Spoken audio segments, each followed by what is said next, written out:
One of the biggest ways that I've seen Mack impact the community is just through its presence. I think people are always very surprised to see that people are living in Detroit, that are wanting to be here, wanting to be in people's lives, and not just do it for an outreach or for one Sunday service, but every aspect of our lives. And I think that it surprises people, it makes people feel loved and cared for, and it makes people ask why. And the why is because of Jesus, and I think that really is transformational, just in the hearts of people, but it also has been transforming in just providing resources to this community and making the community feel valued. I feel that this sense of trying to get to know people on a more personal level. I tend to be more reserved, like I said, and not as vulnerable, but I can see this shift in my personality and my desires when I'm at work, when I'm outside of this neighborhood, when I'm with my family, for like a greater sense of understanding, greater sense of a relationship, and really trying to understand who my parents, my siblings, my grandparents on a really personal level. Yeah, well, I have the privilege of working with about 13 families in our community through my job, and so I've had numerous conversations and talks with the moms of the children in our program, and even have been able just to have just real life conversations, just how they're doing, what's going on in their lives, and for people to just say, like, you care about me and my kids more than anyone else that we've come across. Like, you care about my kids' education, you care about whether or not they can read, and I think that just has blown me away, like just how much people in this community just crave somebody just to care about them, just for somebody to walk alongside of them. And at first they're a little skeptical, and they're looking at us like, what are you white people doing here in our community? Like, what do you want? And so it's been a couple of years of building trust and building a relationship, but we've seen a lot of fruit from just building those relationships, and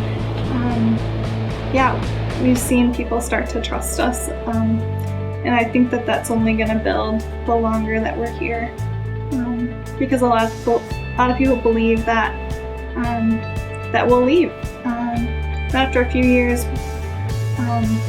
because we have the option of leaving, that's what we'll do. So we just see how crucial it is to stay here for the long run, just to show this community and just to show these families that we're not going anywhere, like we're not leaving, and we do want to walk alongside of them for the long run.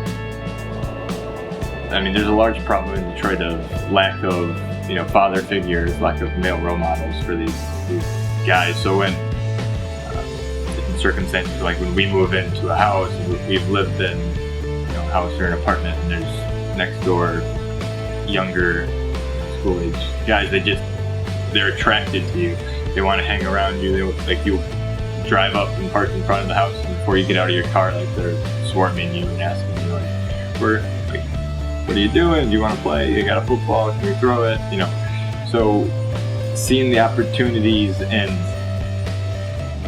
pouring into those relationships. Think of one young boy in particular that we live next to, and